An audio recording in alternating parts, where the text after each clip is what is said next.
Mr. President, last to interpolate is Senator Rodante Marcoleta. I move that he be recognized. Senator Dante Marcoleta is recognized. Salamat po, Mr. President.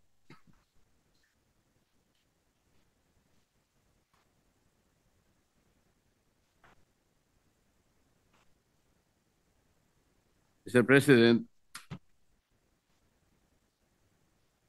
nakita ko po dito sa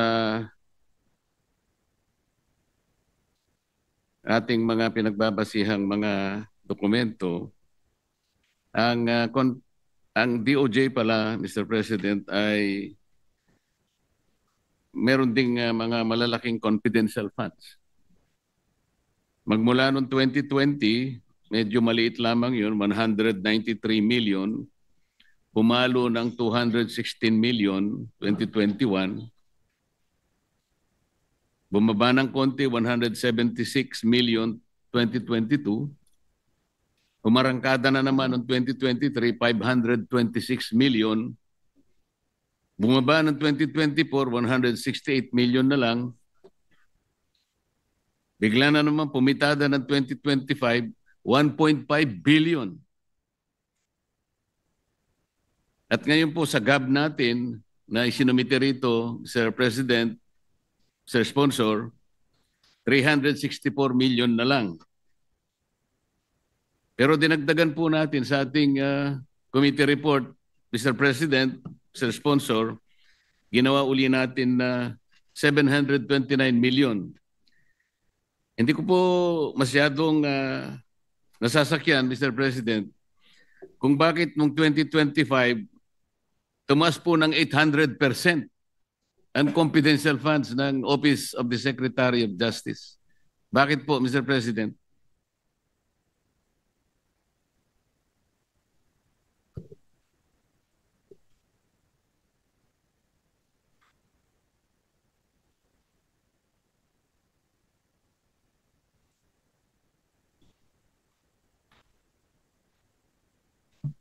Tama ho kayo, Mr.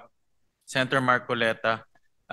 Yung pag-increase po ng confidential fund sa Office of the Secretary, ito po ay request ng ahensya in the context nitong mga nangyayari ho sa atin ngayon sa flood control issues at mga iniimbestigahan ho nila. Ito po ay ginagamit nila sa pagkukuha ng mga information, pagkukuha po ng mga ebidensya, at ina-anticipate ho nila na in the following year, tuloy-tuloy rin po yung pag-iimbestiga ho nila.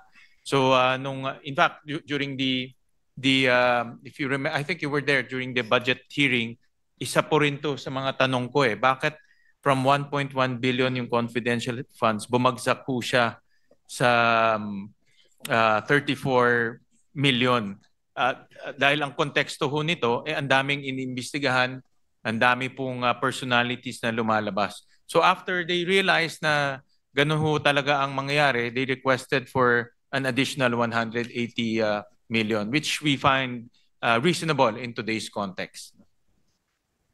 Mr. President, yung 2025 po na 1.5 billion, nauna na pong nailatag ito bago pa dumating ang iskandalo ng flood control. Paano po na project na darating ang iskandal? Ho yun, hindi ba ho yun? I was pertaining to the 2026 po. Hindi po, ang sinasabi ko yung... 2025? Hindi ko po masakyan. From 168 million ay naging 1.5 billion po noong 2025, lumundag po ng mahigit 800%. Hindi po pwede sigurong gamiting katwiran dahil nga naglabasan ng flood control. Wala pa pong flood control scandal nung ito po'y mailatag, Mr. President. Yung aking paliwanag, Mr. President, is for the 2026 budget kasi diretso ho namin kausap si Secretary Vida. And in fact nga, during the hearing, kung matatandaan nyo, sinabi ko, bakit ang liit considering na ang daming imbestigahan? So, nagmuni-muni ho sila at bumalik ho dito at humingi po ng 180 million. Pero po yung 2025 po, yung 2025 confidential funds, 1.1 billion doon ay congressional initiative. Yung kanilang original confidential funds was only 34 million. Dinagdagan po ng Kongreso. And ang konteksto naman ho doon, that time iniimbestigahan po yung missing Sabongero. Yung po yung pinaka high profile case at that time. May mga case build up na even before. Kaya ho, nag-request ho sila ng ganun amounts. Pero at this time, hindi na ho ganun kalaki yung kanilang ini-request. Ano po yung mga high-profile cases na kinakailangan pong lumundag ng mahigit 800% ng inyong confidential funds? At kailangan ba na dapat ganun karami ang confidential funds ninyo para lamang makapag-usig kayo, makapag-imbestiga ng mga kaso? Ang tinatanong ko po rito, Mr. President, ay yung nakapagtatakang biglang pagtaas na lang eh. Na kung ipaliliwanag in general terms na kasi po merong mga high profile, hindi po natin masusukat sa pamagitan ng ganong klaseng pangangatwiran lang. Pondo po ito na bigla na lamang umakyat ng ganong kalaki.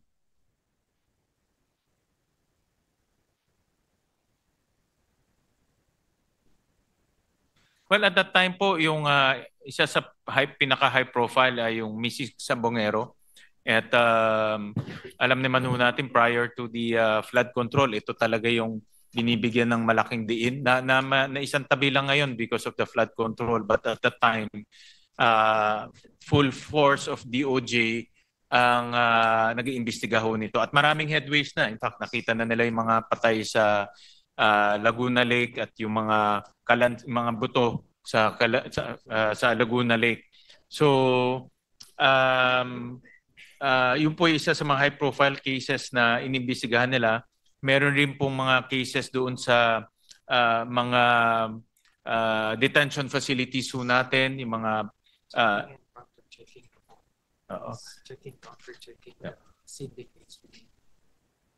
yeah. So yung mga sindikato po sa loob, yung nasabi po ng ating Senate President, yung mga drug dealers sa loob po ng piitan ho natin na pinomonitor rin nila, kumukuha sila ng mga information at intelligence para po matukoy nila kung sino-sino ho yun. At that time po, ang POGO was still active. No? So may mga POGO activities pa ho at that time na minomonitor ho nila. No? So yun po yung mga high-profile cases na minomonitor po ng DOJ, kaya kailangan ho nila ng confidential funds. No? Pero but for 2026, hindi na ho ganun kalaki ang ibinigay po ng Senado. Mr. President, gusto ko po sanang paniwalaan yung pagdadahilan na yun eh. Kaya lang nahihirapan po ako, pasensya na kayo.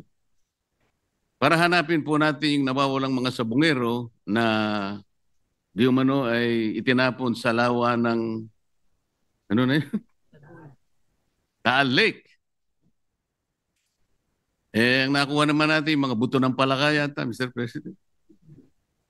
1.5 billion confidential funds. Yung dating ombudsman, hindi na nga po humingi ng confidential fund. Napikon na po rito sa usaping ito. Maging ang opisina ng Vice President, huwag nyo na akong bigyan.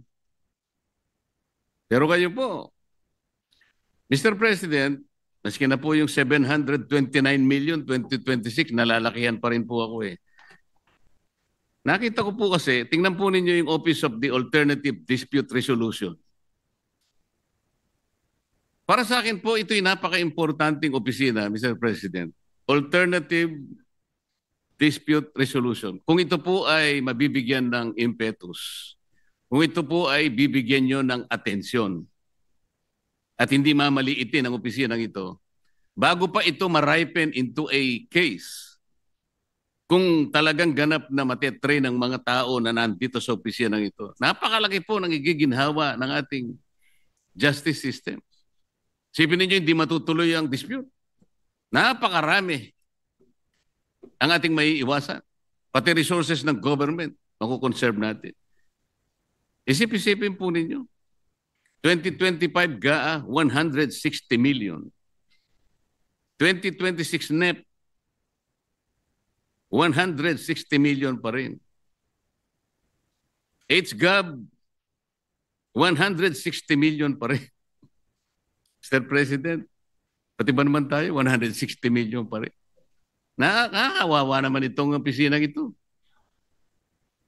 Minumukay ko sana, Mr. President, kahit hindi pa panahon ng amendment, sa tamang panahon po siguro,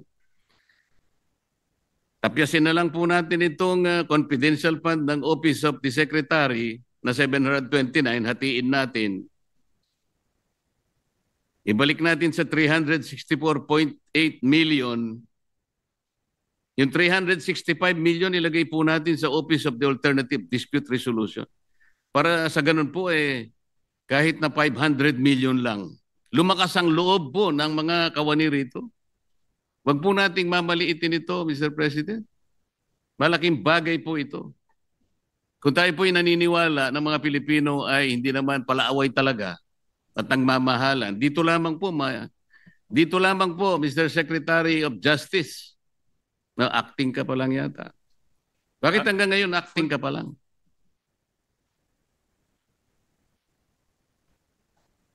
Now, you're not supposed to answer that. It's addressed to the sponsor.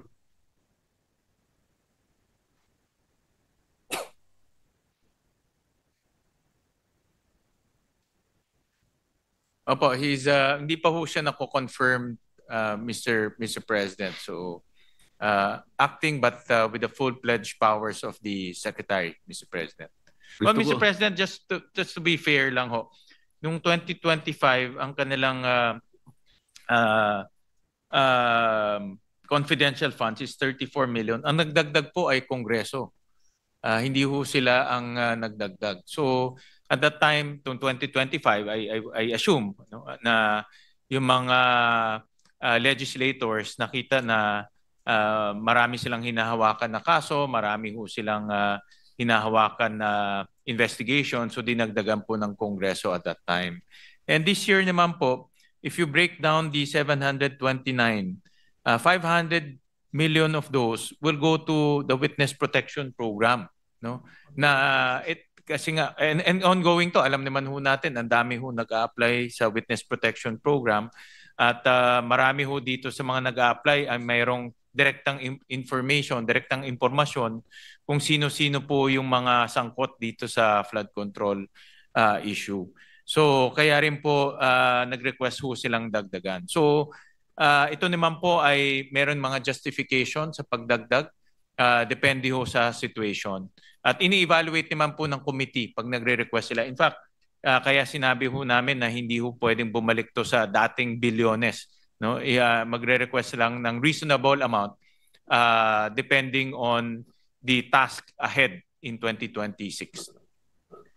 Oo nga po, Mr. President. So kung kayo po ay pumapayag, total 364.8 million naman sila sa HGAB.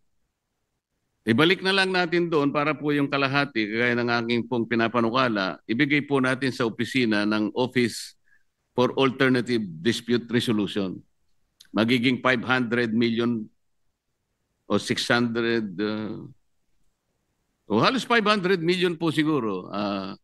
Mr. President, Mr. Sponsor, kayo na po ang chairman ng Committee on Finance, baka sakali pong para po lumakas ang loob naman ng opisinang ito na talagang makatulong po sa pagre-resolba ng mga disputes ng ating mga kababayan. Maraming salamat po sa Mongkay, Senator Marcoleta. Alam ko isa sa mga advocacy niyo is itong alternative dispute resolution. Tama ho kayo na ang Pilipino po mapagmahal, no? At ayaw ho natin ng gulo at away. At yan po ay isa sa mga layunin po ng alternative dispute resolution na mag-ayos na lang at mapag-usapan po yung kanilang disputes. At pag-aaralan ho namin yung inyong mungkahi at nakita ko na maganda ang direksyon, kaya titignan ho namin kung how do we improve the budgets of the Alternative Dispute Resolution Office. Parang nakikita ko po at nararamdaman, pumapayag po kayo, Mr. Sponsor. Basta kayo po nag-suggest, sigurado Salamat po. po ako na ano ho yan, mahalaga ho yan. Salamat po. At saka pinaalala po nyo sa akin na naman yung WPP. Ayaw ko na po sanang puntahan yun.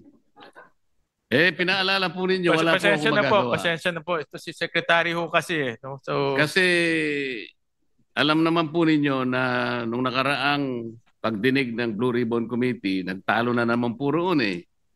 Dahil po ipinipilit po ng Prosecutor General na isa pong mahalagang requirement nga raw po ang restitution para po ang isang aplikante ay maproseso. Ako po talaga ay hindi papayag doon kahit saan tayo makarating, Mr. President. Sapagkat ako po bilang isang abogado, naiintindihan ko po yung batas. Hindi po ako ang pinakamagaling na abogado. Siguro po ako'y karaniwan lang abogado. Ngunit sa akin pong pagkakaalam, kapag hindi po nakalagay sa batas, huwag po nating ipipilit. Kahit ano po ang sabihin ninyo, General Prosecutor Padulyon, hindi po niyo ako mapapaniwala. Sa totoo lang. Ngayon, kung aaminin niyo ngayon sa pagdinig na ito, na tama ako at kayo ay mali, maihinto na po ang pag-uusap dito. Kung hindi, aabot po tayo hanggang madaling araw. pasensya na po, Mr. President. Nabanggit ko yung, di ko na babanggitin yung nabanggit ko. No? Napakahirap sagutin kung hindi ko naman banggitin yun. Pero, Mr. President, nakikinig po ang DOJ, nakikinig po ang Prosecutor General, at narinig ko po nung kayo po ay nagkaroon ng debate nung Blue Ribbon hearing, at nakikita ko po yung inyong punto, sila rin po nakikita inyong punto, at ito po ay kasama sa kanilang pag-aaral rin po, at pinag-iisipan nila ho ito ng mabuti po, at bibigyan ho tayo ng feedback later on. Kasi po, Mr. President, ang ini-invoke niya ron ay kahit na anong pilit ang gawin niya, kahit anong pamamaluktot at bending the law, hindi po mangyayari. Ang sinasabi po niya is Section 7 po ng Republic Act 6981. Ang sinasabi po roon, confidentiality of proceedings. Kasi tinatanong ko po nung panahon na yon, Mr. President, dahil nga pinipilit niya yung restitution, naalala ko, yung si Yusek Bernardo ay nabigyan ng temporary or provisional admission. So tinanong ko sa kanya, so nag-restitute ba ito? Ang sinasabi niya, ay confidential po yun. Saan ka naman nakakitang sagot na gano'n? Hindi po pwede yun. Gusto ba ni General Secretary Padulyon, Mr. President, babasahin ko sa kanya lahat ng indispensable requirements and even the additional requirements kung paano po mapoproseso ang aplikasyon? Ngayon, kung ito po madali lang ang gusto ko sabihin eh. Lahat naman po tayo nagkakamali. Hindi naman tayo sigurado sa lahat ng sinasabi natin. Talaga po ang tao ay nagkakamali. Yun ang pagiging tao. If he has the honor to at least amend himself, sabihin niya lang na naipagkamali ko po yun. Tatanggapin ko na po yun eh. Ihinto na po ako rito. At hindi na natin pag-uusapan ng WPP kahit kailan.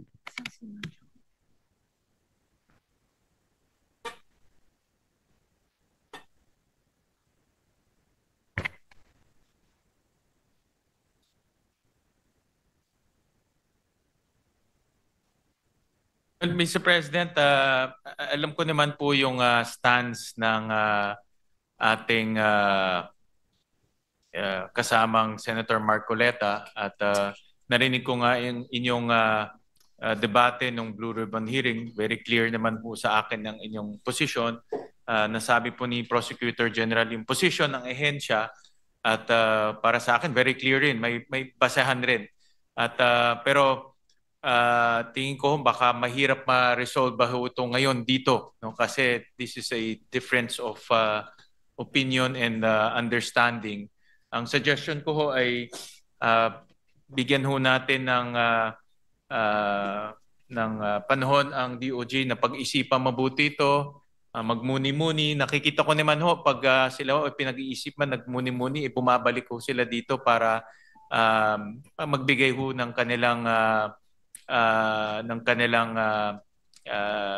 komento o ideya. At hindi ho, inaamin rin ho nila yung kanilang pag-a-adjust. No? For example nga, itong confidential funds, nung bumalik secretary, sabi niya nagkamali sila at kailangan itong pondo. So nakita ko naman yung ganun nilang ugali at hindi naman ho sila maninindigan kung mali ho talaga o talagang hindi tama po yung kanilang ginawa. No? At hayaan na lang ho natin bumalik ho sila sa kanilang dito po sa issue na ito. Ang DOJ po, Mr. President, is the government's principal law agency. It serves as a counsel at the same time a prosecutor. Napaka-importante po nun eh. Ngayon, ang ating Prosecutor General will offer an opinion. His opinion will not even matter. We talk about the clear and unmistakable provision of the law. Wala pong sinasabing restitution. Para mag-invento po kayo ng restitution is a requirement under a memorandum or blah, blah, blah. Hindi po pwede yun. Because as a lawyer, we always say, the spring cannot rise higher than its source. The very source, Mr. President, is the law itself. Hindi po pwede yung memorandum o opinion ninyo mangingibabaw sa batas. Ngayon, nahihiya kayo na aminin nyo na nagkamali kayo. I don't care about it. I care about the public. They should not be misled and be mistaken about your opinion. Nasa sa inyo po kung kayo'y magkukusang loob na magsasabi na nagkamali kayo o hindi. And you wanted to maintain your pride. Ayos lang po sa akin yun. Maraming salamat po, Madam President.